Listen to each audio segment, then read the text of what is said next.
Hi, everyone. Welcome to another episode of Second Act Actors. I'm your host, Dr. Janet McMorty, and I'm still a medical doctor simultaneously trying to pursue a career in acting. This is a very special episode. As you may know, I've been on a quote-unquote hiatus from the Second Act Actors podcast as I am building a theater show right now, but I have a very special episode for you this week coming out of my hiatus. Sounds way more glamorous than it actually is, but I am so thrilled for this special episode. My guest this week is the one, the only, incredible Kathleen Munroe. You may know her from Law & Order Toronto, Call Me Fitz, so many incredible episodes of television. She has a prolific film and TV career. She's a musician, she's a writer, maybe dabbling into some directing coming up. And she was also the guest at my second live podcast recording. And I loved talking to her so much, and I guess the feeling was mutual because we wanted to do a solo episode with her, and here it is. Get ready, folks. This is the longest episode to date. What a treat. It's almost actually, I think it is over 2 hours long. We talked for over 2 hours, and I just love speaking with her. I think she's got incredible advice from an incredible career that she has built, and I'm so excited for you to hear more of her story. Highly recommend going to the live episode recording and listening to that first, and then coming to listen to this epic 2 hour long episode with the incredible Kathleen Munroe. Please enjoy.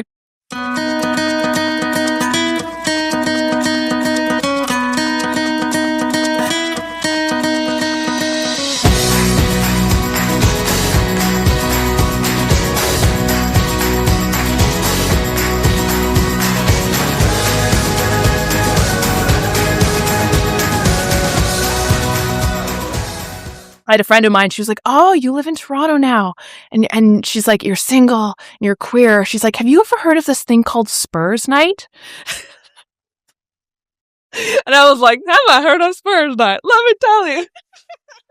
That makes me so happy. It was so funny. I love that. It's like, it's funny these days. I want to say, I get, it's not like I walk around getting stopped in the street, but now and then people, especially when the billboards are out, so Law and Order and stuff, people will kind of stop and say, I think it's like neck and neck Spurs Law and Order, that where people stop me and say they know me from something. And, they both make me really happy, but I love it. Love it so much. Well, yeah, I know we kind of talked at the live recording about your story, but I would love to know again and a little more how you got into this crazy business of acting. Yeah, for sure. And thank you, by the way, for having me on. I just think you're such a thoughtful interviewer, and I love like your, personal experience, the way it kind of shades the conversations. And been really looking forward. Thank you for having me. Getting into this, I mean, it's funny. Like I grew up in Hamilton, Ontario, where there was like, I was coming of age in the 90s, and there was quite a culture there. Like it was, there was like an indie rock scene, and there were some theaters, and it felt kind of like definitely its own cultural context, even though it's close to Toronto. It, like, I think sort of prides itself on being distinct, and I think it is distinct. And I just lucked into as a kid, like through, different activities at the Y or camp and stuff, getting introduced to music and theater. And it was the first, what I remember in terms of like the kind of little guiding light. I was 5 when I did a play at a summer camp in downtown Hamilton, like just like it was actually a great camp, but it was, for kids. And it was the first time that I didn't feel shy. Like I was a very, very shy kid. And I still feel like, I'm really curious about people. So I like to meet people and talk to people, but I still can be a little bit more introverted than maybe, I think people assume actors are more extroverted than maybe we always are. But I just remember feeling like, oh, I feel like I have permission to be here and to feel all the things I want to feel and do all the things I want to do. And I felt it was also the first time I felt what I can now call maybe drive or hunger for something, like, and it is strange, like, because I was very shy and I was a little bit like self-doubting, and I, you know, I just, that was something where the first time I did it, I played a tree in the background. I was holding branches, and there were kids who were a bit older than me who got to like have slightly larger roles. And it was that like fire that was like, I want to do that. I want to get older and do that.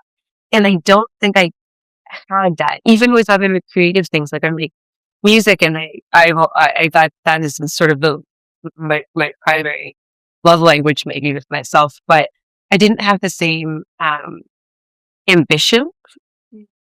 Anyway, so that's just I sort of say that's the kind of early beginnings, because I think, you know, when we get to these milestones in our lives, and we get to points in our lives where we think back on things, or where we get asked questions and think back, like, well, how did I know how to orient myself? And I think what feels really cool now is to go, I felt that when I was young. And I think for a long time, I would never have thought that I would actually be able to do, you know, like that felt, I didn't know how to do it. I didn't know, I didn't know the first thing about it. I didn't know anybody who was doing it. I knew that my dad went to high school in Hamilton, and like Marty Short went to the same high school, and Eugene Levy went to the same high school. And my uncle wrote some Ivan Reitman movies. And I was like, there's a world out there, but like, I didn't see it. I didn't know the path. But I think that it just feels like we all have a little something that sparks at some point. And the things that kind of help me find the path in a more realistic way, I just feel really grateful for, because I don't know that I would have had the wherewithal or the guts.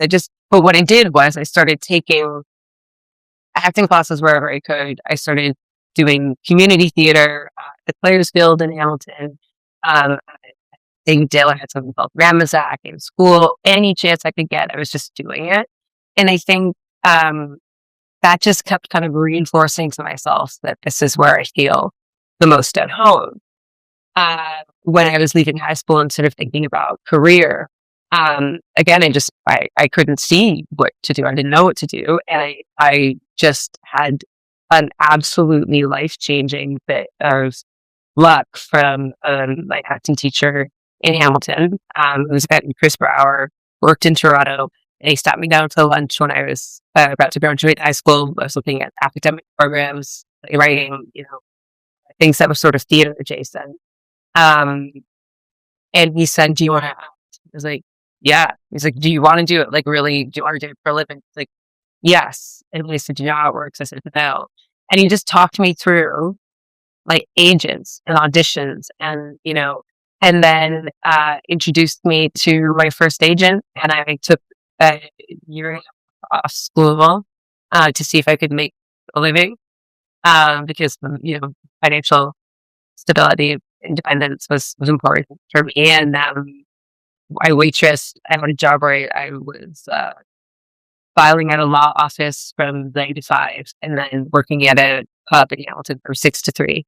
So it's like 9 to 5, and then an hour off, and then 6 to 3 in the morning. And then I was for like months to just try to save up enough money, to get to Toronto. And then I just sort of started taking kicks at the can, and like, yeah. So that was the entry point. I think because it's an industry where there's no one single path. Like I don't even know what the parallel door would be for me if I hadn't had that outreach. I really have no idea. Mm-hmm. Well, and it's interesting because like so many people that I talk to, especially people who had different careers, before becoming actors. Again, a big through line is the fact that, I never saw acting as a thing that people could do. It was an other. Like, you were lucky to do it. Your parents did it, so you were able to get in. And I know the word nepotism gets thrown around, but I don't mean of it in that way. I just mean that you were able to see, like you were saying, like a guiding light. Like, here's a mentor. Here's someone who's done this before me and can tell me what to do. And Mhm. I think the flip tends to happen so much more often. And I wonder if it was the Yep. same ever for you, where you had someone say, yeah, nobody's really done it. That's a thing that other people do. Good luck. I think it's stupid and it's not a logical career path. What's your backup? Was that ever Yeah. something that came Oh, across? I mean, the conversation about have a plan B, right? Because and Yeah. the subtext of have a plan B is like, this is what you're going to be doing for the rest of your life. So go. But I remember very specifically actually being at a holiday party in Hamilton at one of my like friends' family's homes, and it was a thing that would happen. And one of the people in the community, like a woman who had kids about my age, she just said like, I just think it's so great that you're getting this out of your system now because like, you can like, if you want to be serious as an adult, you can't be doing this into your 20s. And it's so inspiring to see you just getting that bug out at this point. And, because so-and-so tried it and like, look at them, now they're substitute teaching and blah, blah, blah. And everyone's like, honestly, it sounds still like a nice life. But the whole thing was like, and my kids are going, they're getting their education and this and that. And I was like, I just remember feeling like that like turned the temperature up on the fire a little bit. But also I will say like, and this is not, I'm just getting more comfortable just saying this. Like, I think I lived and still do to some extent with like pervasive self-doubt at the same time. And a real, I remember feeling like, how hard should I try at this? Because the failure would be embarrassing. Because I think there are a lot of people who maybe like, even because what you're describing as the like, don't do it, it's not a real career. I think I'm more like subtextual messages, a little bit more like, well, you don't want to be struggling. Or like, do you want a family? Or, things that just sort of had inherent implications. And so it was also a little harder to confront because it wasn't as direct, like, you can't do this. It was like, you got it. And I really just had that woven in, and still, honestly, like I still, I mean, the thing about feeling like everything's going to fall apart, or I'm not going to make it, or I'm going to be, out of work in a minute, or it all still coexists, and I think it's just um finding, maybe it's also orienting toward the people that I met who would help the other voice get louder. The voice that was like, people do this, so do it. And the number of times I would find myself in conversations, even my family are large, like just incredibly supportive, but did have, you know, anxieties for sure. Anxieties. They really wanted me to finish school. They really wanted me to take a conventional path in some ways early on to make sure that like they both got themselves out of low economic, status. So I get it, it was protective. But I do remember being told, like, you can either, in industries, like, you can either be a big fish in a small pond or a small fish in a big pond. Like, maybe you don't want to take a crack at something that so many people fail at. And I just remember being like, but where's the person who's going to say, not be a big fish in a big pond, but like, go and just, there are people who make a living at this, so go and try, And I just remember being like, isn't there another option? Like, do I have to settle?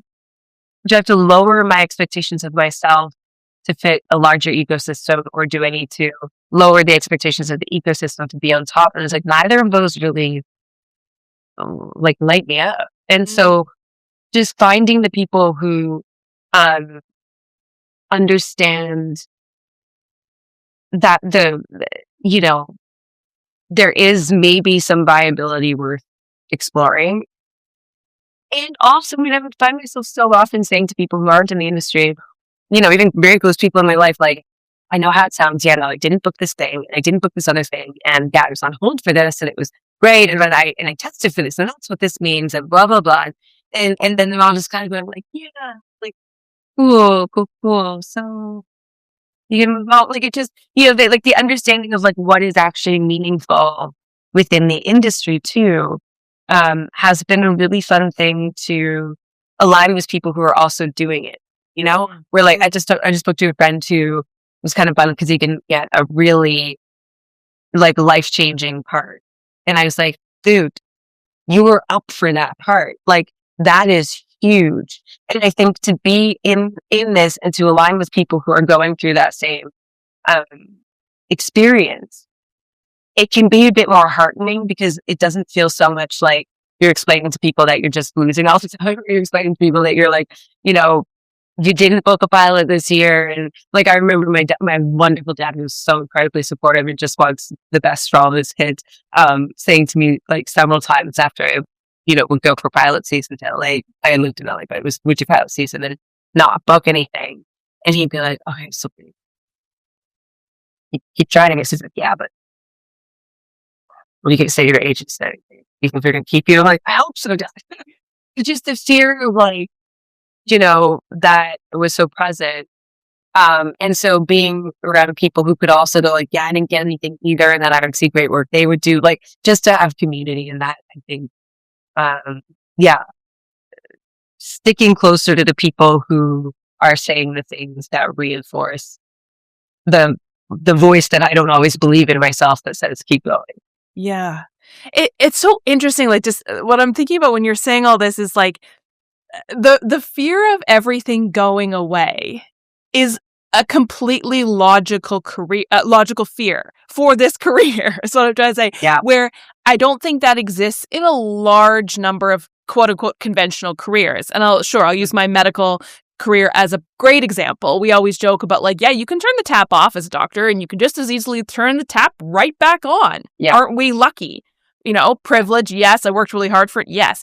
But I think like acting and I think careers in the arts and these careers of whimsy, I guess, you have there is the ability to be on an incredible show that runs for God knows how long. And then suddenly people go, actually, no. Or like yeah. Buffy, that's a perfect example. I was just thinking about that this morning. Reboot of Buffy. This child actor gets cast. Role of a lifetime. Rebooting Buffy. And we just learn, nope. Done. Not even going to see the light of day. Oh, yeah. Just take it away. It's wild. I mean, you get to really see really quickly the major forces that impact all of our individual lives in this industry that we had nothing to do with. That we do. I mean, I was on a show that got canceled. We were basically told we'd have a third season. It was one of my favorite jobs I'd ever had in my life. We did 2 seasons. Everyone was like, just like feeling so inspired. It was a really beautiful group of people, a really beautiful show. We fly home. We were shooting in France.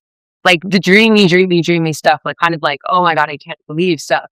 And and basically like, you know, weeks after landing back in North America, before the show was even remotely beginning to get in the edit room, because of a shakeup in the leadership of the network, we were all released from our contracts. And so then the second season, it didn't air, but it didn't really get promoted.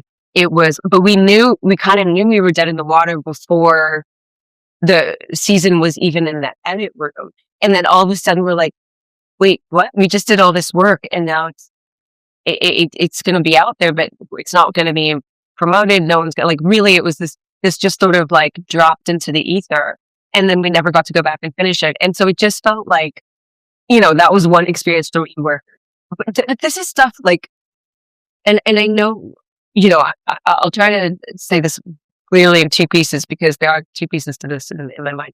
One is that I do still, like, I have to choose to believe that all of that stuff it's not a failure. It's not a loss. You can feel it. Of course, I cried, you know, you got to sort of like grieve even the things that you're close to, that you imagine getting, that you want to have, things that you want to have last longer, things that you think should last longer, you know, or opportunities that you don't have that you want. Like all of that stuff is really important to feel. And also, you know, I've given up trying to, although I don't do this, but I try to check myself when I realize that I'm determining whether something is going to be good or bad. If I say, I just need this job, it's going to be so great, it's going to be so great. It doesn't mean that it's actually going to be great. Or like this job, I don't, you know, I'm devastated that it got canceled. Like the job that I was just talking about, for example, I was able to get because I wasn't optioned to another show and I'd been on for 2 years that I really wanted to be optioned on.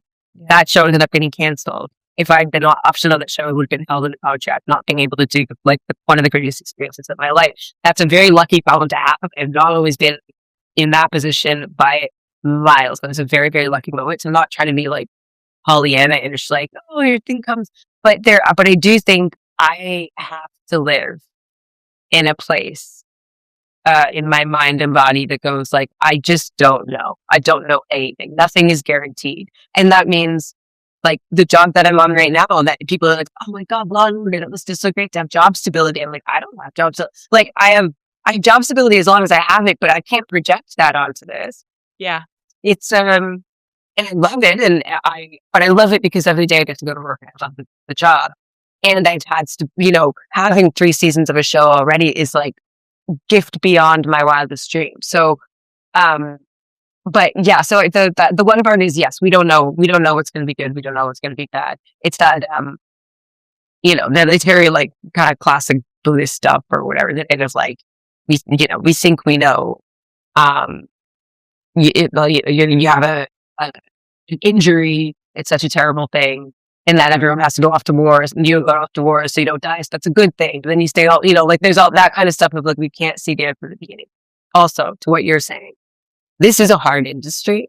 I've had the days of putting $5 into the ATM to take out 20. Like it has not been easy. I had other jobs for a long time. Open the pandemic, I was really, really scared. My year's income went away in a day. Because I like lined up jobs. And it is really like, I know people who are exceptionally gifted, driven, educated, or just they've sort of like, I didn't train in this stuff in a 4-year program or anything. So people who are just like really have the stuff to do it, who have really hard times. And it's not a meritocracy. It's just not. It's not a thing of like, oh, you're the best, therefore you're going to work forever. Like there is some amount of like, okay, you get an opportunity. How do you show up to that opportunity? Will that yield more? Also, unfortunately, this is an industry where you see bad behavior rewarded sometimes, or it doesn't adhere to some other kind of standards of decency sometimes. Mm-hmm. So to think like, okay, all I need to do is work harder, be better, be, good to work with, have a good work ethic, and then I'll succeed is like, I wish. I mean, and I think where that, it's hard. I don't even know what to say about, like, I have had moments in my life where I'm like, I am such an idiot for not having a plan B. And then other moments in my life where I'm like, thank God I don't have a plan B. Literally me thinking like, how much do you make with like short videos on OnlyFans when it was like deep pandemic, and I was like, I don't know what to do. And then, of course, I found savings, I have things. I'm very careful about squirreling things away, but I'm just like, what is my skill set if not this, right? Like, what can I offer if not this? And that, like, it's tough because that stuff is real, and I don't know that there's a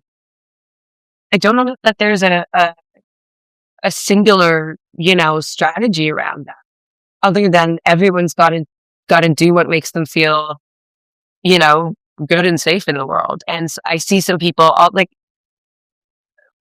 with Dorman, the beautiful actor who I did a show with for a few years, works all the time, super successful, beautiful, beautiful actor. Was, I think essentially living on the streets. He taught himself how to play pool really well. He speaks about this. I'm not divulging anything, too personal, but he would play pool. It got really good at pool because if he walked to the next town over and won the weekly pool tournament, the prize was a chicken, like a chicken to cook. And now he has not had a moment of not being really gainfully employed on TV for several years, but you got to do what you got to do, right? And earning a living is self-care in capitalism, right? Like, especially if you have family dependents. And I also think you know, I don't have kids. I can, if things are, if I'm taking big swings, I'm not taking anyone else along with me. And I think I'm not recommending that necessarily, but I'm saying like other people have different considerations, and I respect any decision anyone makes for their own, well-being. It's a hard balance is the other thing. It's a really hard balance. Different years demand different things. Different people demand different things. Different constitutions demand different things. I'd have to, I'm a real scarcity mindset, regardless of what I'm doing well. It is never out of mind that it could all go away. It's never, I'm always saving for my retirement. I'm always, if I can, I'm always, scrolling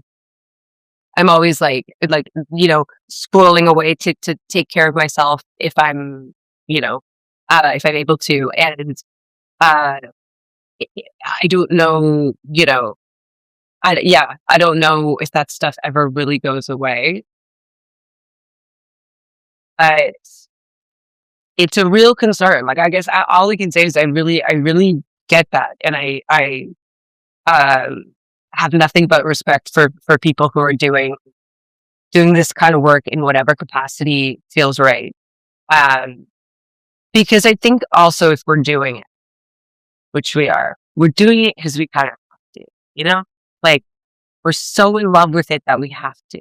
And I think when I was at that point in my life, younger, and got the opportunity to kind of start taking chances in it, it was luckily a time in my life where I didn't have major expenses. I could, I was cocktail waitressing. I was waitressing at a little restaurant. I was, doing whatever I could to sort of supplement. And I couldn't just say, hey, I'm trying. I'm swinging big here. And luckily that started to kind of show enough results that I felt I could keep doing it. If it didn't, I would have found another way. I would have I was looking at theater programs, again, playwriting. I was like, maybe I'll just go to school somewhere, I become an academic and do like community theater, or try to run like a school theater program or something. Or maybe I try to write short films, or maybe there would have been some way to do it. And I sometimes am like, oh my God, what if AI takes over everything? I'm like, catch me around the bonfire, pulling people into a skit, And I think it's answering that call in whatever way life accommodates at whatever time you can. And it's not an industry that allows us much agency. So just like very deep respect to everyone who's doing it at all, It's yeah. How has it been for you? Like, does it, and I know, but like chance of your story and stuff, but I just love your trajectory recently too. Like, it just, like, to see, like, are you in tune with it? This is the question I ask people sometimes, because it's such a weird, but like, can you feel, your trajectory? Like, can you feel the kind of like joy of the games while it's happening? Oh my God. It's so funny that you say that, because as we were talking before I clicked record, at a reunion with a lot of my medical school friends on Friday. Yeah. And of course, the main question, everyone's just like, oh, how are you? Right? How are you? And everyone's like, I'm good. And I was like, I genuinely am like the most happy I've ever been, I think, in decades. Actually, I know I'm the most happy I've ever been, because it's not like I'm like trajectory going crazy with acting, but it's in here, like, I'm like pointing to my heart, right? It's like here where it's going, right? It's because like I hadn't really thought about, am I clocking these changes very much? Because my life's been a bit of upheaval in the last couple of years, but like it's been for the last couple months when I've really allowed myself to kind of give more, again, the wooey, give more space to the acting and all that stuff. When I legitimately have, that I'm like, oh, damn, I am feeling exactly what you're saying. Yeah. And I don't really know what that'll bring. But right now, I'm like, I don't care. This feels great. That's it. And I think that I love that so much, because it's like, we don't know what it'll bring. And sometimes what I see too, and what I've done with myself, is like, I'll be like, oh my gosh, it's going to bring this or this and this.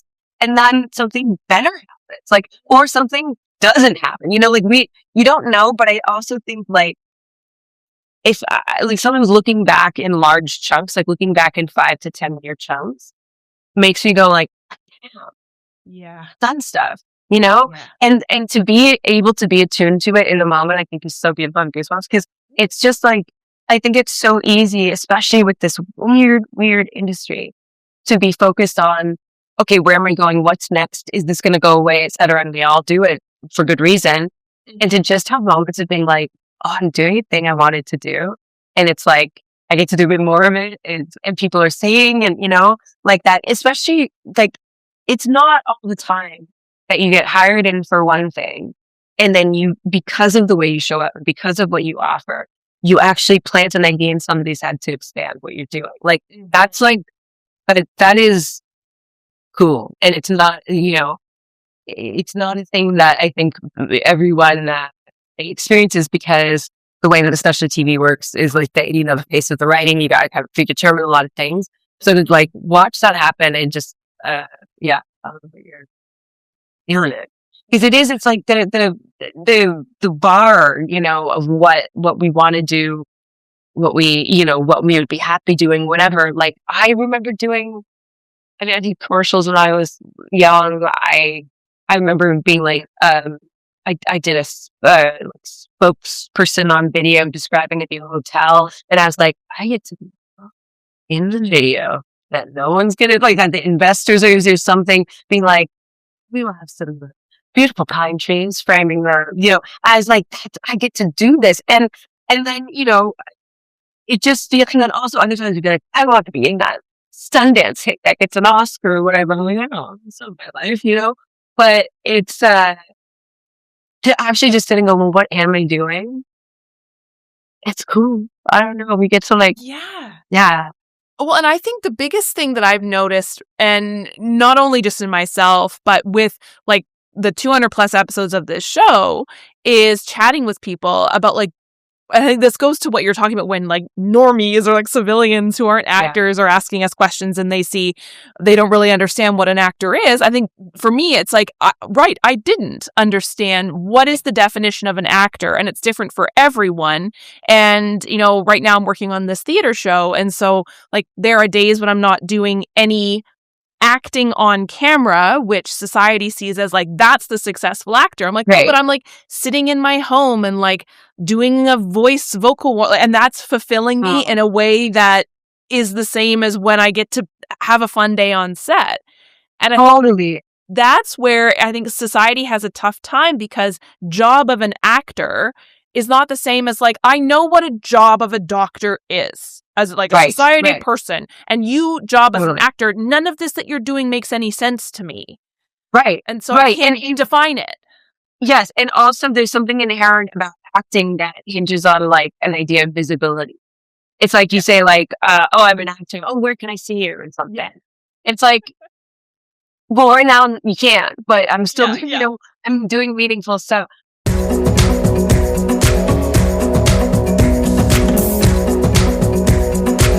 And so can I ask this, the theater thing, are you writing? Are you workshopping? Are you? Yeah, well, we are remounting a show that came out in 2014. It's Factory Theater, first 2 weeks of May. Shout out Factory Theater, tickets on sale now. So yeah, we're remounting a show that's called Vitals, written by a Toronto playwright named Rosamund Small, and it's about a Toronto paramedic. And we've been working on this for over a year now, and I'll be the first healthcare worker to perform it, which is it's super cool. I'm very excited. It's a solo show. It's terrifying. I am so excited. It's my 40th birthday present to myself, because I'm producing it as well too. And yeah. It's like a 40th birthday present to all of us that you get. God. I mean, that's so cool. I really like sharing art, you know, like I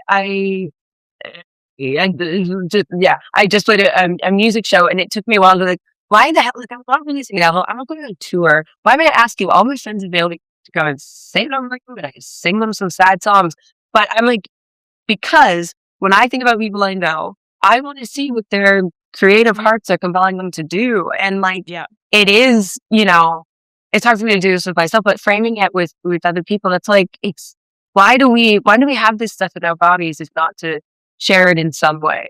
And to your point about it being like, oh, are you acting right now because you're not on stage this minute, you're prepping something at home. Yeah, you are. And also in this case, it will yield something that people will get to engage with. And you do have a specific perspective on the material that we don't get to see. And it's like, it's an offering, I think, Yeah. It's really cool. I think, yeah, good night. Oh, no, I was just saying, like, I think, and I mean, I was very privileged to be at your show a couple weeks ago. And I think, like, when I see anyone on stage, and I mean, like, your show, I was like sobbing in the crowd. We all were sobbing in the crowd. My God. Cause you could just see like the love of like your family and your friends and like everyone around you was just like, shoot, like, right. The love. Very nice. And, it was just amazing. And I think there's no way, at least in my mind, maybe this is a naive person with ridiculous amounts of optimism. When somebody goes on stage, for the most part, unless you're like ranting about Trump, I don't know, like there's no way for that to be a failed artistic attempt. It's like, sure, you can talk about like, does it make money? Maybe that's a fail in the eyes of society, or like, did it not win any Oscars? As a fail. No, but like for the performer, like for myself, and like for you on stage as Munroe, like there's literally no way that you aren't going to gain something from that. It 100%. Might be wooey in the eyes of society, but like, no, I'm going to gain so much from being on that stage. But it is interesting how people try and quantify it. They're like, oh, Janet, what are you hoping to get out of this show? Like a new agent? Are you hoping to I'm like, no, because if I quantify it, it'll be disappointing. Well, it's also like, it's what? I love all of that because it's sort of thinking about like where we derive meaning from this, right? And it is hard because we also swim in the waters of capitalism. That's just that's the air we breathe, right? And we need to make money to survive in a city, and we need to if we're saying, hey, this is my vocation, the expectation is that you're making money doing it. I don't know. I don't know if that's the right metric. Like it's going to be again. It's not like that. Like, don't make money. It doesn't matter. Like, of course it matters. Like I'm not going to like having money. I will say very, very confidently, having money makes some things easier. Not having money makes hard things harder. I've experienced both. And never, I don't want to say I've ever been like absolutely destitute, but I've had really, really neat times where, it's stressful and stress gets a lot more stressy.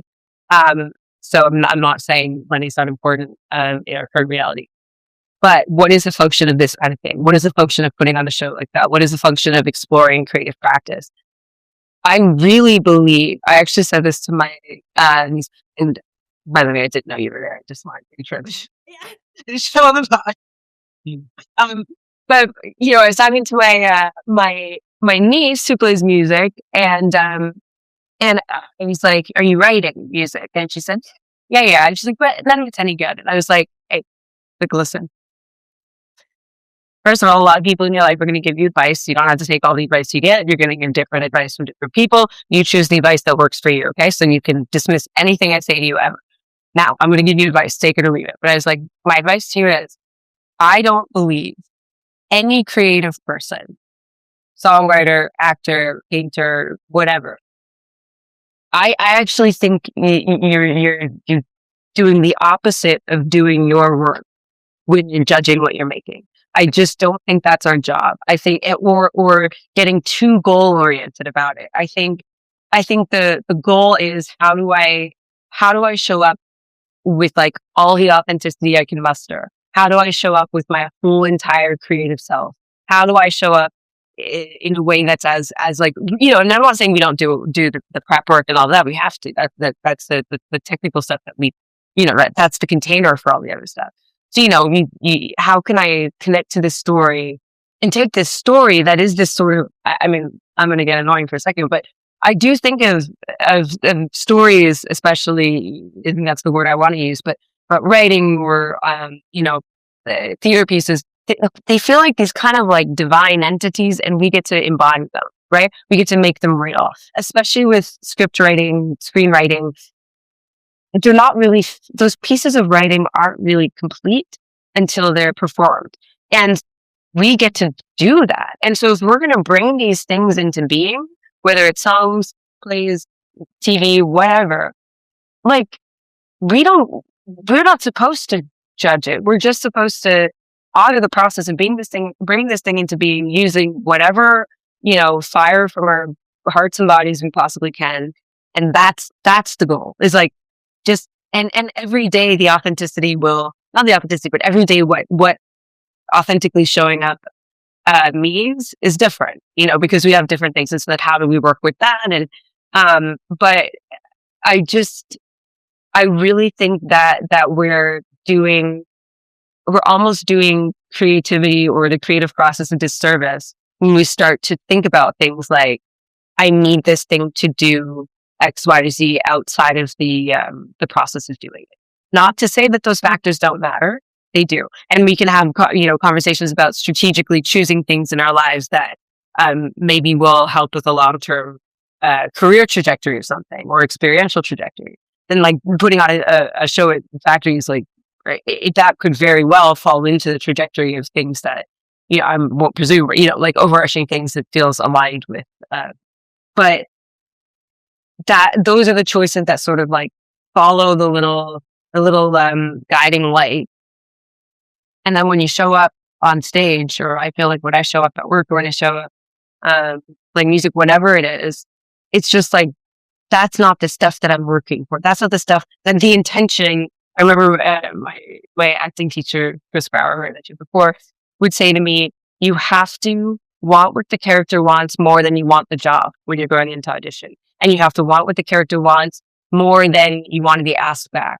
And you have to want what the character wants more than you want to be liked. Like all of this stuff, like the primary thing when you're outside of the job, you can go, I really want that. I really want that. I'm going to try to get that. I'm going, okay, maybe I can put this on there. Maybe I can write that, and that's how people have careers, right? But when you get there, when you're doing the work, when you're researching, when you're all of that stuff, like the joy and honestly, I'm going to go so far as to say, I think the duty, I think like the charge is F all that and just want what the character wants with your whole entire body and see where that road takes you when you're saying the words. And like, that's why we have that little light to try to chase this stuff, I think, is because we're maybe equipped to do it, Mm-hmm. I love that. And I'm curious this has already been filled with incredible amounts of advice, but if you have any more advice, I'm going to be a bit specific here because most of the people who listen to my show are people who had prior careers and are kind of, I don't want to use the word desperate, but like, wanting to bring that creativity back in their life later on in life because it was missing for so long. That little guiding light, that fire was out. Do you have any advice for somebody trying to get into this industry or craving that? Like, what should they do? What would you advise somebody to do? I think the thing of just, again, like, not being self-limiting, like getting over the things is so hard. This is even hard when I'm at a point when I right now I have a job. But getting over the thing that goes, I shouldn't go through that because I'm too, although it's not going to be me or it's not, like just think like I have a thing that no one else has. Everybody has a thing that no one else has, especially you're coming in with a different perspective. You're coming in without having, gone the same route as actors who are doing it right now. It's actually that can really be an asset. And so just on that, this is not, I'll get practical in a second, but I think the thought of like, and I see this, I really see this. And I saw change in the jobs I was getting when I started to sort of think this way about myself, trying to fit into a prototype that you see on TV or trying to fit into the prototype of what you're getting for casting or whatever it is. And I'm actually thinking of one of my friends right now who is a very, very, very distinctive person who for years we would do audition tapes together. I don't think she booked a single one of them, but was writing and doing other things, to sort of develop profile. And now, was just nominated for an Emmy. We're doing very, very, very well. And the only way that she got there was being relentlessly herself, right? Trying to, we're very, very different people. And I remember students sometimes like borrow clothes from me to do these auditions. And it's like, you're so great. And like, there's not a chance in hell that this part is for you because you're so you. And there's no way in hell that I would get the things that she's doing. But the commitment to just being like taking swings and not trying to fit something that is not you, you know? There's something about using your own container to play a character, sure. But especially I find with like headshots or kind of putting yourself out there, there's a way that actors do it, that we see actors do. And then there's a way that people show up in a room and you go like, who's that? You know? Mm-hmm. And I think the more settled in our own specificity, the less thinking about what experience we don't have. And you see it in the industry all the time. I see this with myself too. Once you start working more and more, there are auditions you don't get because people go, well, we know what you can do. And even if we go, we like what you can do, it's not this. You don't get the chance to go and improve yourself sometimes for things that are maybe unexpected. When you're in this new position, it's like, oh, I actually can go in and take some swings and fail. Let's just say, I'm not saying it's going to be failure, but I would rather fail going in taking my crack than going in and trying to fit something that I maybe can't do as well as somebody else. And so getting accustomed to like showing up that way, I think will bring the right things. And I think, you know, don't be afraid if you get sort of like a part on something that's like a day or a small part. And I don't know, I never had a lot of confidence when I was younger starting out to like talk to anybody on set or, you know, and obviously read the room. But like on Law and Order, for example, there are people, and I literally have, this is my current journal. I use similar looking journals. And there are lists that I move from journal to journal. One of them is actors I've met that I want to return to. And when I say the people who have come on Law and Order and have 2 lines, I mean it. Like, don't think that you're not making an impact. And the people on this list don't know that they're on my list, but I'm starting to direct, I'm writing. There are people that I'm like, I want to go back to that person. There are people on this little list that I have that wouldn't know. There are people who have come in who we have a brief interaction, but there's something, the people that I remember the people that because I get to see, this is a really fascinating experience for me doing Law and Order because I'm inside it. So I get to talk to the directors in a way that I never really felt like I could before. I get to talk to the producers and the writers. I get to watch things from the monitors and I get to hear what people say. And it's wild to me how often I declare 1 or 2 lines, someone comes in, barely says anything. Also, sometimes people come in, don't say anything at all. And I hear the director going, that person's super interesting. We get them aligned. Can we get them something? Like, don't doubt that you're showing up with something. And it might take, like, we've had some background actors on Law and Order who get their first, have their first lines in the 3rd season. Oh, people have been talking about that for 3 seasons and it's just about finding the moment. Or cops that come in for like, they walk up and say, body found last night. And then they walk away and we go like, that guy's great. Like, what can we have him back for? So don't think it doesn't matter when you have like the kind of entry level stuff or when you're kind of kicking the can at that stuff. It really is an opportunity to make an impact and to not see a lack of experience in acting as a defining thing, but rather an exceptional amount of experience in some other perspective on life, whether it's, from a different career or a different set of experiences. Like, that's what people want. We're so used to being like, I feel at this point, like, I love actors. I love actors. I love learning from actors. There are people who come in with 2 lines who just like make me feel like, oh, I gotta raise the bar for myself a bit with this. Really, there are people who just are really so great. And also when people come in and we get this, we had someone playing a social worker who had another full-time job. We had someone who was nominated for a Canadian Screen Award for her guest star on Law and Order, who had to go straight from set to do a 911 dispatcher accreditation thing. And you just like, there is something so distinctive when someone comes in and is not the norm that way, you know? So coming in and just like embracing, even saying things like, I haven't worked that much. And like, I'm really, interested in being here, or like it's a joy to know that we get to be part of someone's first thing, or their, and I think that translates to other sets. I'm not saying it's just ours, but just to not see that as a a point of insecurity, but to see that as an asset, is you can bring something different. And just do it at every chance you can, whatever, and it's reach out. I don't know if that's. I've had that has been my life these last couple months, right? Like not having much experience in front of the camera, building it, of course, but then, being given this gift of my time on doc, and the crew not really knowing what to do with me, because they're like, oh, you're a member of the cast, but also, everyone's asking me medical consulting questions. Oh my God. But then I'm also like, hey, what's this? I know everyone uses the clacker thing, but what does it actually do? And like, there's 3 cameras, and I'm talking to Madison, the C camera operator, and I'm like, what do you do? Like, what does the word coverage mean? But like, these are places where I think, especially in these shows where, like you were saying, read the room, of course, but where, at least in my experience, for example, I got to like play with the boom camera on Tuesday because Pete, the camera operator, was seeing me just be like this kid in a candy store watching the monitor. And he's like, do you want to try it? I'm like, yeah.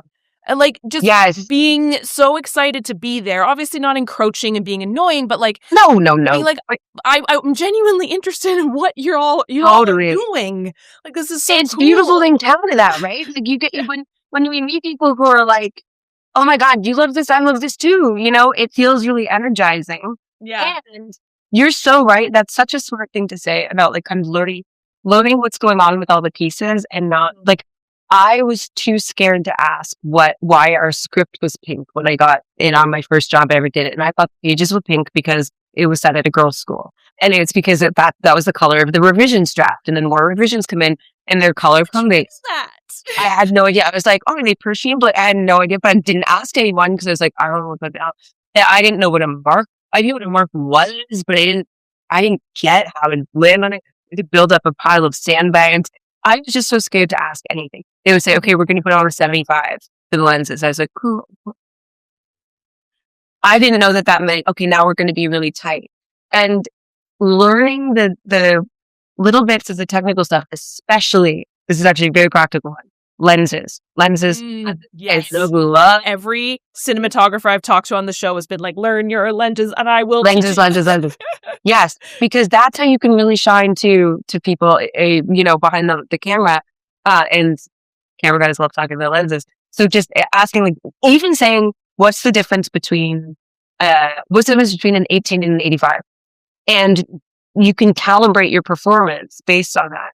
85, the bigger the number, generally the closer up it is going to be. So if someone says, okay, let's do this on a 25, you're like, okay, this probably, unless they're pushing up really close, which is a different way to do it. But, you can kind of get a sense of like, am I playing this to a little box theater on Bloor Street, or am I playing this to Queen Elizabeth downtown? We just like calibrate up a little bit or a little bit down depending on the lens, and knowing how to fit that stuff, especially with TV, I think. Not that you have to feel hemmed in by it, but just starting to get that awareness, I think really, really goes a long way. And people see you're engaged and like, yeah. And I think when I first started taking, like, it would be like 6 years ago now, when I really started taking acting classes. I'd done a ton of improv before, a ton of theater. I took my first on-camera acting class. I was like, okay, they're going to book me for every doctor role because I'm a real doctor and I'm an actor. Isn't that great? And I didn't. And then I remember getting, on set for the first time and looking around and being like, oh shit.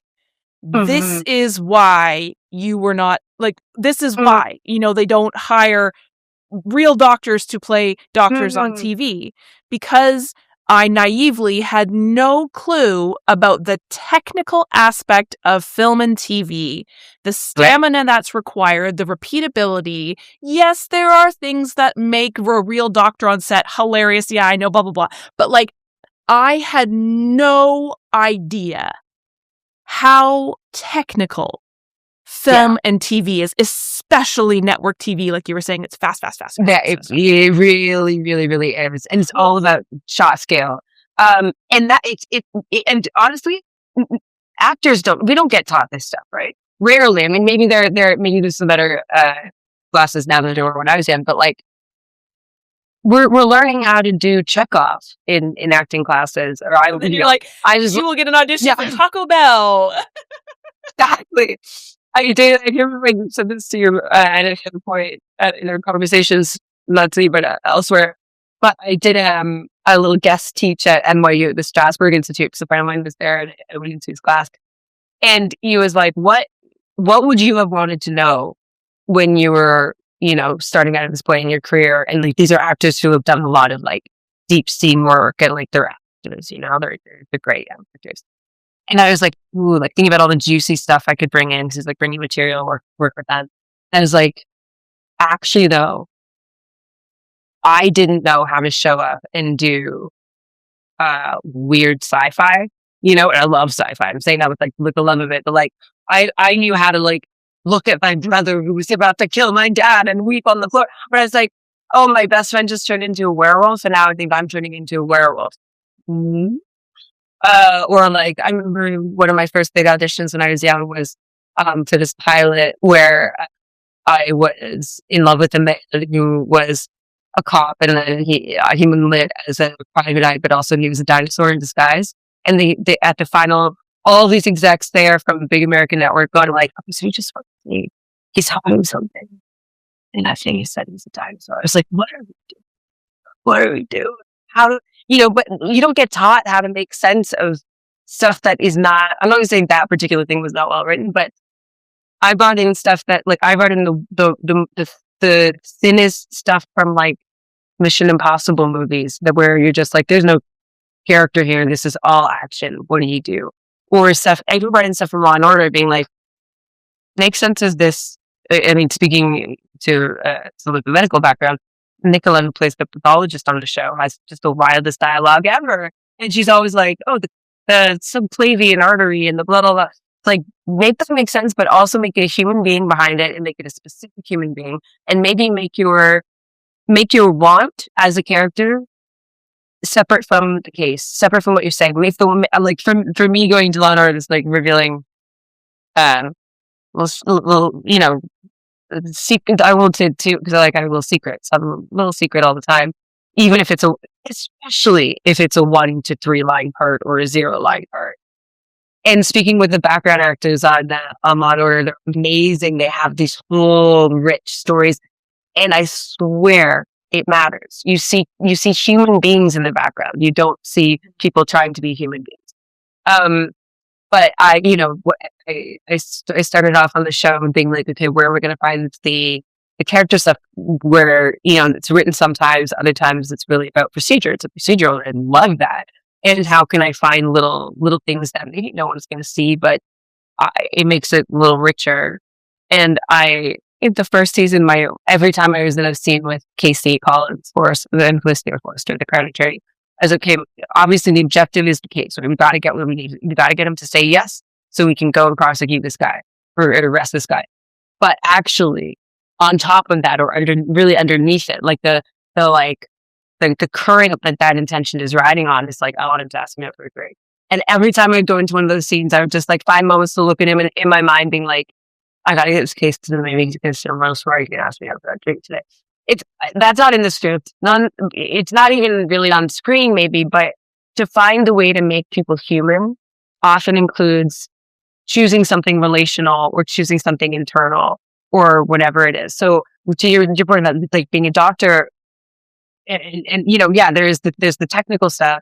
There's also the stuff of how do you make it interesting on TV to say scalpel? How do you make it interesting as an actor even to not get bored on set saying scalpel? Like, And so what can you implant, or what can you draw out, or what can you imagine that will enrich that, so that you're showing up with something that makes people go, oh, who's that? Like there's just something a little bit more specific. Two quick things I want to say. One, I can't believe it was only 6 years ago for you. Like, Yeah. you're 2020, pandemic times. It's all, and those 6 years in particular, that's really cool. That's very Wild. cool. That's a lot of, that's a lot of terrain in 6 years. Yeah. It's cool. That's really, really, really cool. And the other thing I was going to say is, when you started auditioning, were you specifically looking for doctor parts, or were you like, I would be the romantic lead, I just happen to have a skill set as a doctor? I was auditioning for everything. I still do, right? Like not as much anymore, because I've kind of aged out of I was always a little bit too old, too quirky to be romantic lead, but like I was auditioning for Hallmark, sister of the lead man, who's got the cute toddler who's like, why doesn't Uncle Peter have a girlfriend, right? Mm-hmm. And I'm kind of aged out of that, and now I'm still auditioning for mom. It's a bit more like mom, witch, mom, hag, mom, right? Where it's like, yeah, it's funny because as you say your age out, like I'm older than you, and I'm like, we haven't even shown anything. Well, this is the thing, right? My like logical, pragmatic brain understands that like once we hit 40, the number of auditions that like a white 40-year-old female has goes down by 70%. I know the stats, but like my also whimsical, optimistic brain is like, I don't care, because whatever happens will happen. And I also say, for me, my opportunities have gotten better and better the older I get. Same. Also, I was going to say, I was like, well, the opportunities the auditions you're getting now versus when you're 30 are 100% more, because you're doing it and you're doing it. And I think it's also like becoming familiar with the casting. Like I actually, sure. Realism is important, of course, yes. But casting also is kind of none of our business. Like I get cast sometimes as things that I went from playing 16 on a series when I was, I think, 22, 23. When I was 24, I played 26 on a series. So I aged 10 TV years in a year. When I was 26, I was playing 36. And I think around 26, 27, I played someone who was 40. So all I'm saying is like, and then when I was older, I was playing, like, I think Bateman's age is listed on the breakdown as younger than me. I don't know what people see. I know in different casting directors will see different things. Some people go like, oh, she's not warm enough for this role, or like, oh, she's too edgy for this role. People, when I early on saying that I read too upper class for something, and I was like, you don't know Hamilton, like, what are we talking about? But like, we don't know. And it's kind of just like, I guess it's where I totally hear you. And yes, and also in the ways that I can get stuck in that kind of thinking myself, I'm not saying this is you, myself, I get stuck in that thinking and go like, and be self-limiting and be like, well, I shouldn't expect to get this done, or like, I'm probably not going to get that many auditions or whatever, blah, blah, blah. That kind of thinking for me does not protect me. It actually just makes me feel a little bit less open to being surprised. And I'm not saying that is true for anyone else. I'm just saying, like, I have to believe, because I don't know what I would do if I don't, that things are just going to get better and better and better. And I've had hard enough years that I know if they don't, I'm going to survive. And like expecting them to get worse is not going to make me feel more protected. It's actually just going to make me want to like shut down a little bit or something. But I also think having a healthy dose of reality is crucial to survival in this too. But I think you're doing. It's interesting, like when you say that. I love the idea of it shuts you down for surprise, because like when I look back, and again, my logical, pragmatic brain says things are gonna get harder now that you're getting older. It's a visual industry. You're in Canada, blah blah.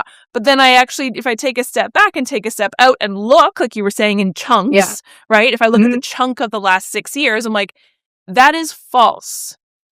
Yes. That literally has not been the reality. Why are you? It has literally been the opposite. literally the last few months, which are, dare I say, the oldest you've ever been, is where you're like really, and I think I have to believe, especially as content is being made by a broader range of people, what we want to see on TV is changing. I want to see, interesting people of all kinds on TV. I want to see, and also like, we're not models. We're not supposed to be models. Like, it's a nice lead. You do have a face for TV. This is a nice thing for casting, I'm sure. But like, to think that we're, the young girls are going to get the young girl parts, and like, hallelujah, they're going to be great at it. And I love young actors, and also I've had a couple of things where like, I've never believed anyone who's like, when they're like, oh, you're too young. I'm like, come on, Hollywood is never in their goddamn life said that.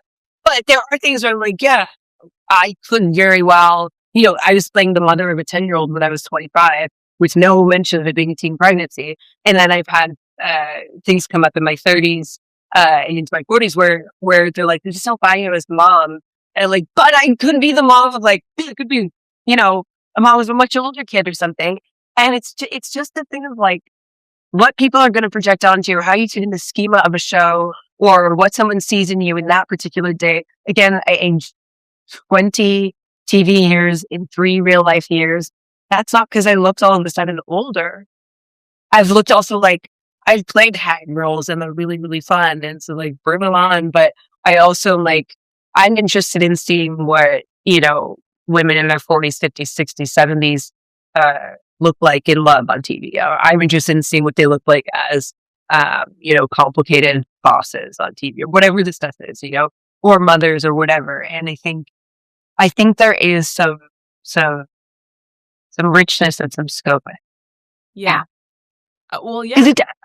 If it didn't be good not to, which I do understand the logic of like, understand the terrain and act accordingly. But for me, they're like, okay, so what do I do with that information? How do I take that information and use it to my benefit? My job is still the same. I still, through any opportunity I get, I still have to come up with my fullest hearted attempt at it, right? Feeling like there's not going to be a lot for me, and this is my weird anxiety, would get me in my head and make me go like, okay, so this might be the only one this year, so we got to do. I'm not maybe regulated enough in my anxiety to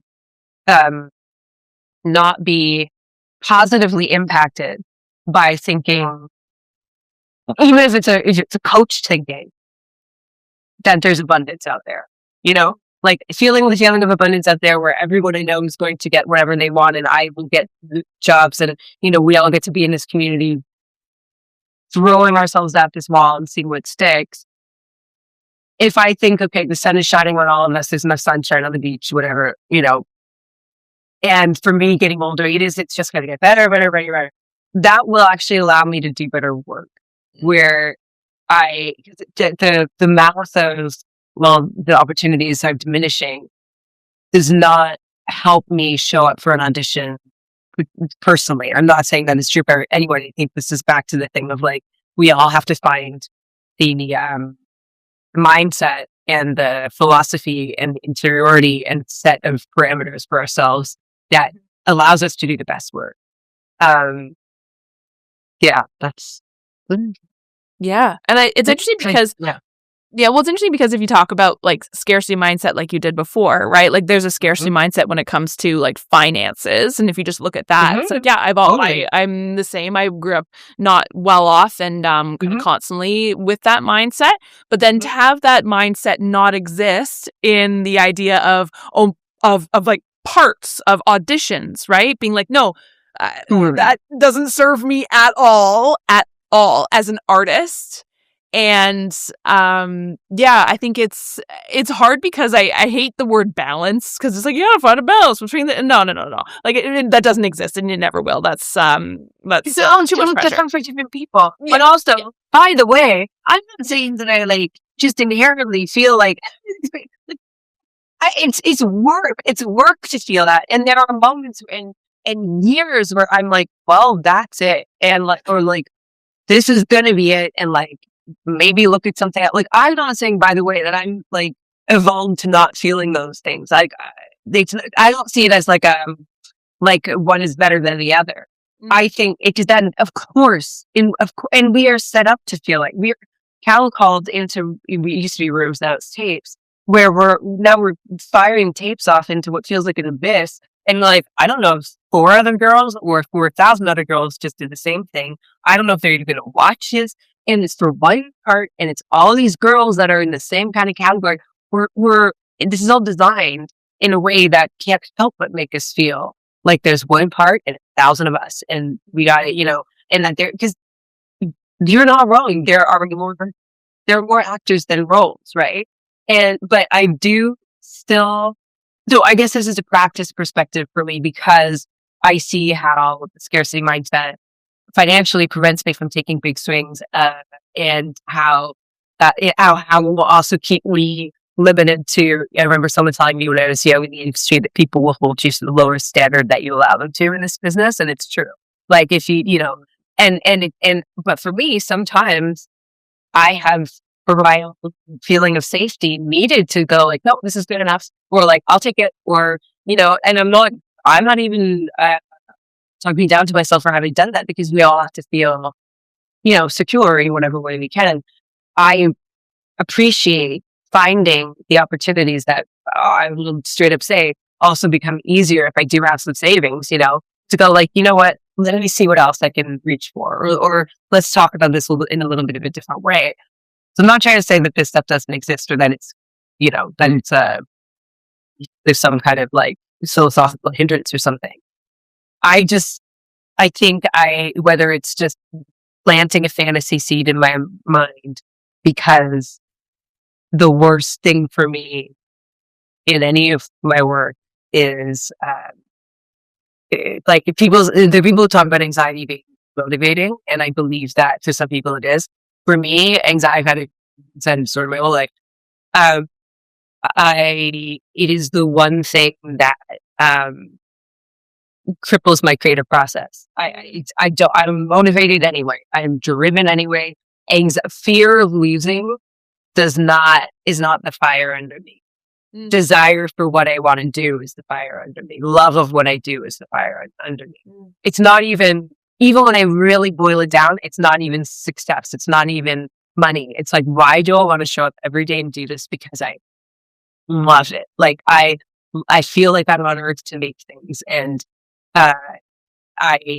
that's why I want to do it.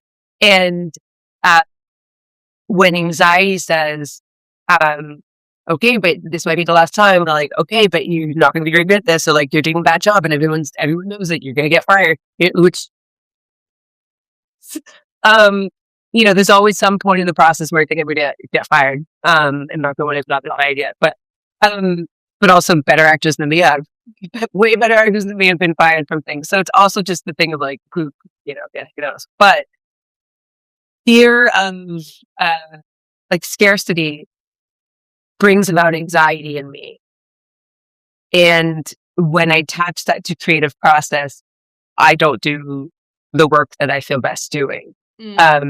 Because it's not the anxiety is not protecting me from failure in that case. The anxiety is hindering me from expressing myself.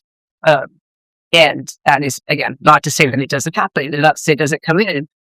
But I think if I'm talking about this in an emphatic way, it's because I've had to teach myself like to operate differently. Because, and again, I don't think everybody has to. I think probably very healthy. Everything you saying sounds very healthy too. I think for me, I just know like if I feel constricted, and that kind of thinking makes me feel constricted. When I get the shot, it's not. I am too up here and not in here. But it's rational. I do get it. Yeah, and I think for me, there is I'm trying to think how to word this. Well, I think the biggest thing for me is people who are starting into acting, wanting to get into acting. I think, when the reality check happens, like say, for example, like for me, a big reality check, and I know it has been for a lot of Canadian actors, was the realization that, we are filling a quota so American productions can get tax credits. Your role is likely already been cast by an American. They just need to audition a certain number of Canadians to show the union, look, we tried. We couldn't find a good Canadian. We're bringing him from America. When I learned that, that actually for me, and I'm not saying this to be like, I am holier than thou. It was like, it was so freeing for me to be like, great, then they don't give a fuck, right? Like, I'm just going to go crazy and blah. Like, who cares? Probably what gets you the jobs. And I think it's like, I think it's to personalize anything about this industry, good or bad, is torturous. To think that I'm not working because it's me, it's a me problem, or I am working because it's a me thing. It's bullshit. Like, all of it is bullshit. The fact, like, also being, I shadowed a couple of times. I shadowed directors. I've gone in casting processes on the other side. This is another piece of advice. If you can ever, if you're starting out and you can sit in on a casting session, if it's ask your agent, like, look, if they ever need a reader, I'll be a reader, or, if you know someone who's doing it, or if there's some opportunity, sit in on the casting, because you will see immediately everyone's coming in with something. You think that there's a way to do something, and everyone's going to come in and do the better version, the worst version of it. You see people come in and do completely different things, and you also see people who are like tremendous and arguably the best at doing the thing that they're doing, and they're not going to get the part because they don't fit. And to really see that from the outside, it depersonalizes so much. And that to also have been in the industry I've been in the industry over 20 years, seeing the ebbs and flows, seeing Canada's ebbs and flows, seeing strikes and pandemics and SARS and, all kinds of things, tax incentives, big macro factors, moving things in like these seismic ways. And we're in a really, really weird moment right now. If you've only been doing this for 6 years, you're excelling. Like, it's such a weird moment. And so there are all kinds of factors that impact what any individual will get access to, or the likelihood of getting a job. And so I love what you're saying. And just like, who cares? Go. And again, over 20 years, what you do see, as frustrating as everything you're saying, I find I can be very frustrated with that aspect of the Canadian industry sometimes, but you do see people crack through. And it's exactly what you're saying, I think. Showing up and just being like, whatever, I'm just going to do me here. It's the kind of thing that people go like, who's this? Let me see this again. And like, even if it's like, well, that part is, I've been in casting offices about to walk into audition when I hear them closing the deal with the girl who has the job. Like, I've been in that position of being like, oh, should I still read for this? Because I think they just closed on her contract, But like, so it feels kind of, silly. But to have the, just the attitude of like, I'm going to go in anyway because this has happened to me and to some people I know. You go in for one thing, you go in maybe for the lead, you get the secondary, or you get the third, or they bring you in for something else. And that happens enough that we can't, what good does it do to think of it as useless, right? And if we're actors, we love to act. So give yourself 10 minutes to act and throw that tape in and see what happens. Yeah. And it is okay to be frustrated with aspects of this industry. Yeah. And there are things about the way the Canadian industry operates in particular. I love the people in the Canadian industry, and structurally, there are things about it that I'm only getting reacquainted with since coming back after many years, primarily working in the States or in Canada as an American on an American contract, or with that kind of degradation stuff. There are issues, and I actually think this is not maybe the time to clap for, but I do think that is a really worthy conversation to have.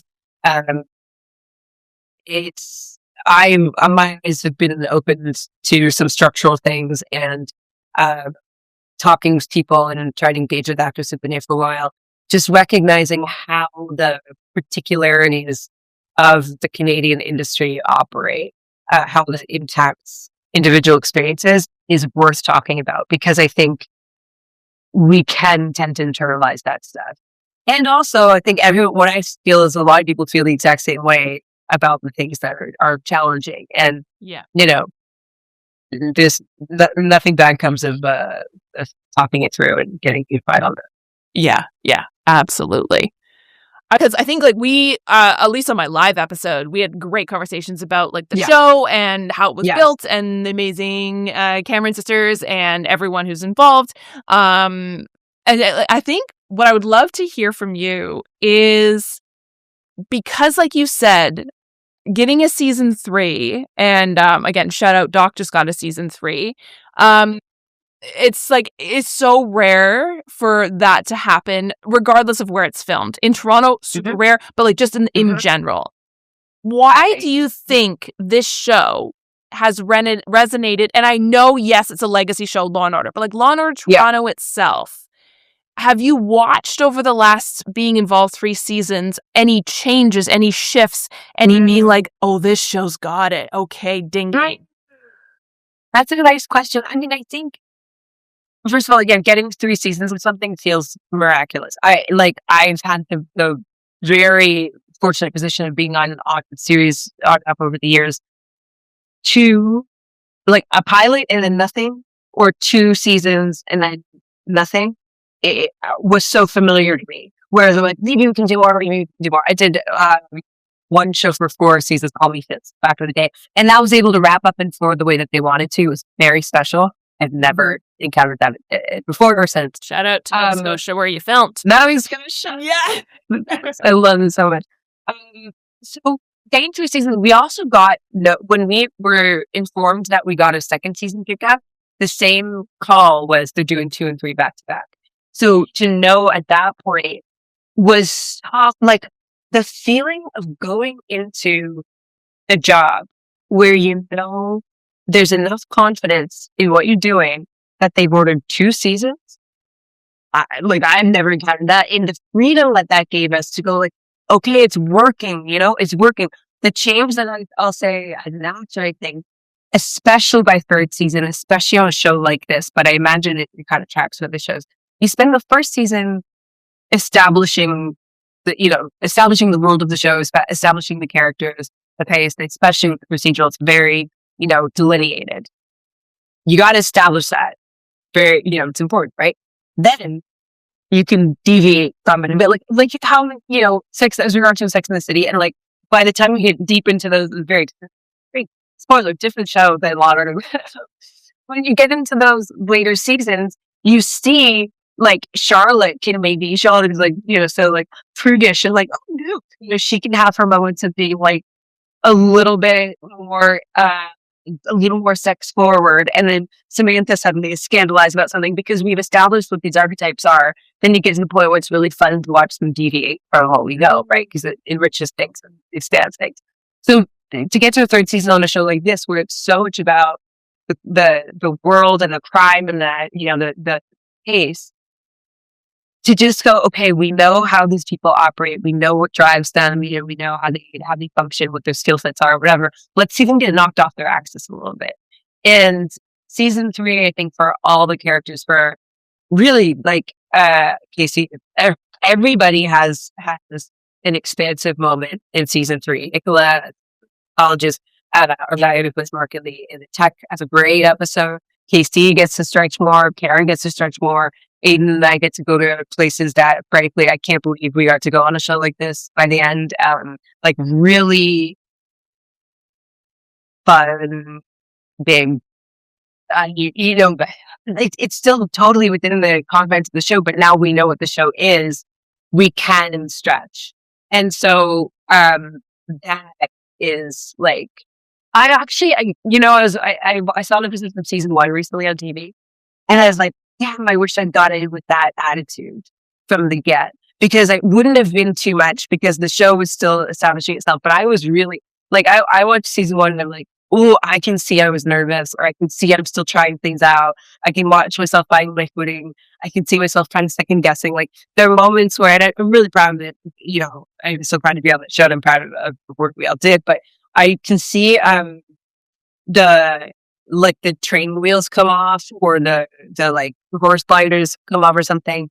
By third season, just being more in my body because it felt like someone gave us permission to be there.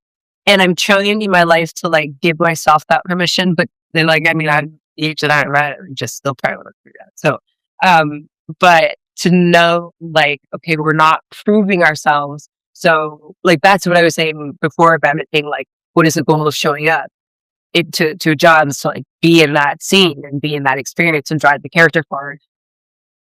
I cannot pretend that I can't see my nerves. You know what I mean? Like I also can see like, oh, I hope we're doing this well enough that they're going to want us to come back and they're going to want me to come back and they're going to want to rate us.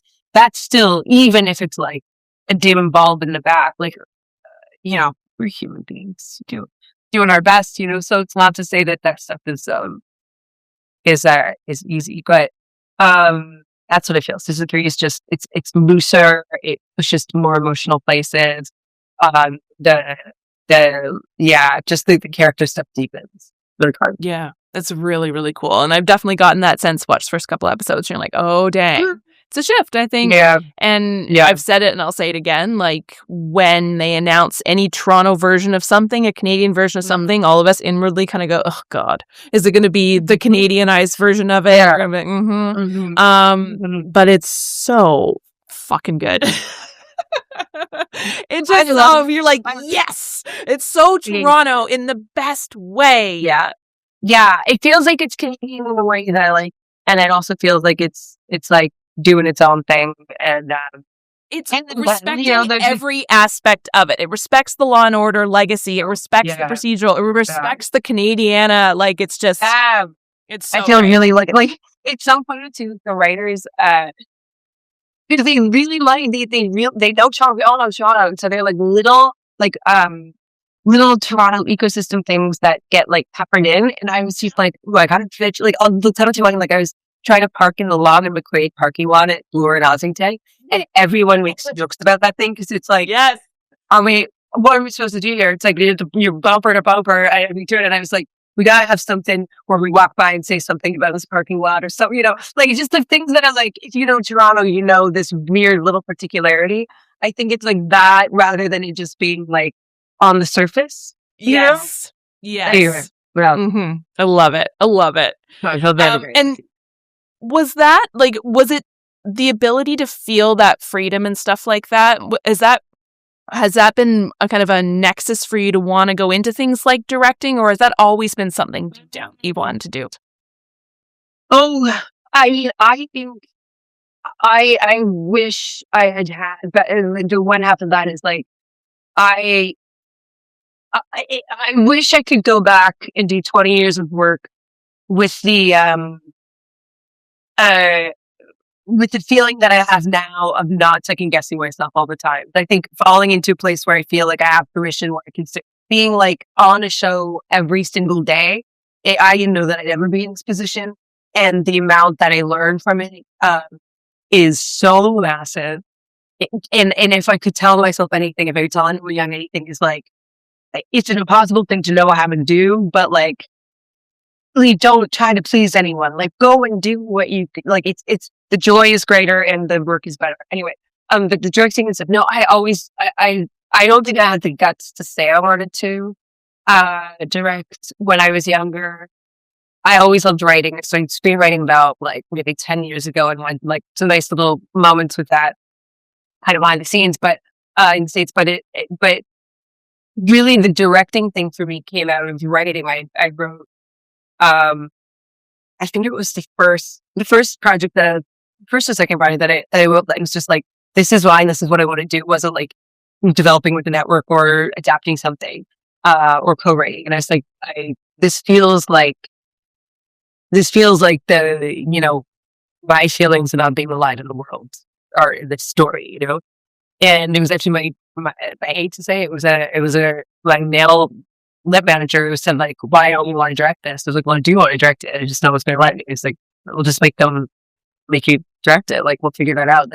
And to then get kind of aware of how first time filmmakers get their movies going, which is not fast or easy. and is like humbling and also inspiring. And the people that align are like guardian angels. Like I have learned more in the process of development about the industry that I work in than I had no idea what I didn't know behind the scenes. And overall, it's a heartening process because it's moving and because people, I can't do this stuff on my own. So the people who have gone is, every step of the way, producers, um, financing, like, people who come into it and some actors attached, that kind of thing. You just go like, I feel like this thing is getting buoyed or bolstered or something. Like I feel like this, like the feeling of having alignment in something that feels so personal is really, really exciting. And knowing that, like, I didn't know everything as a director. I've made a couple shorts. I've made some really DIY music videos for myself and stuff like that. But I know what I want, and I know enough to support myself with technicians, artists, etc., who know way more than I do, who can,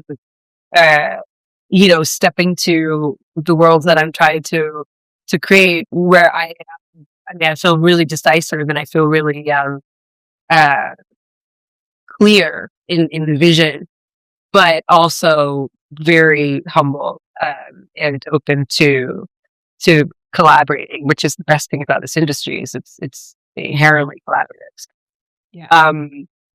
We really came from a place of also like acting for a long time and being like hitting some markers, and I was like, oh, I would love to get here. I would love to get here.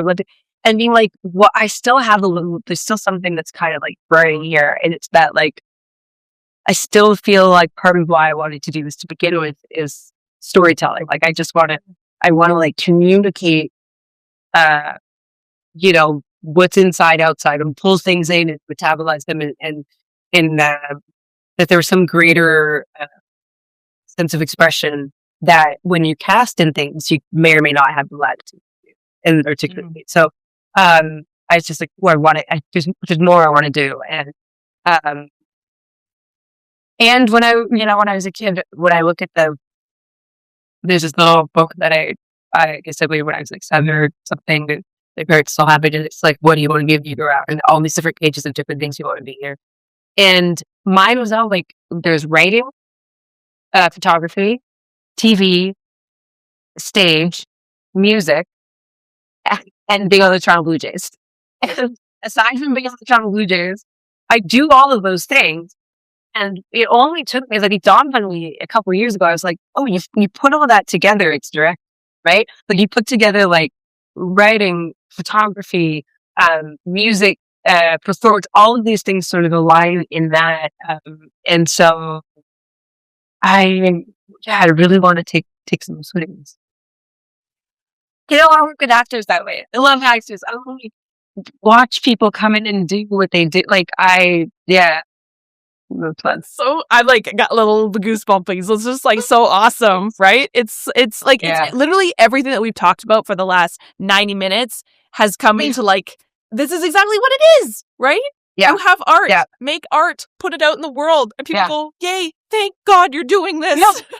Totally. I really don't think that we have those fires oriented toward these specific creative things if we're not supposed to stoke them. And I don't know what that means for different people. I don't know if that means I have full career and then on the side I go to do karaoke. I don't know if it's like I started a community theater class or I coach the kids, and like whatever it is, where I quit my job and I go and I take a real run at a career, like whatever that is for whoever, because it's not one path for everybody. But I cannot believe that we were put on earth with these intuitive, these loud little voices telling us, I really want to do this. I got to do this. I got to do this. If we're not supposed to listen to them, I don't say about it, I was doing harm, but like, creative practice, you're in a body.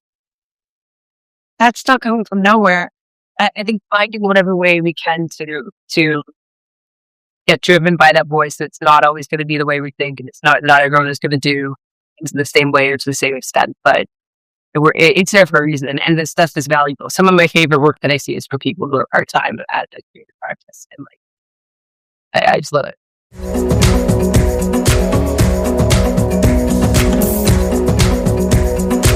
Thank you, everyone, for tuning in, and thank you, Kathleen, for being my guest now twice at my live recording and now again this week. I so appreciate you taking the time out of, I know your incredibly, busy schedule, and she was in LA, and I'm in Toronto, and I'm looking outside, and it's a snowstorm, and it's just, life is crazy. And so I so appreciate you taking the time. I felt like I could have talked to her for hours, which I literally did.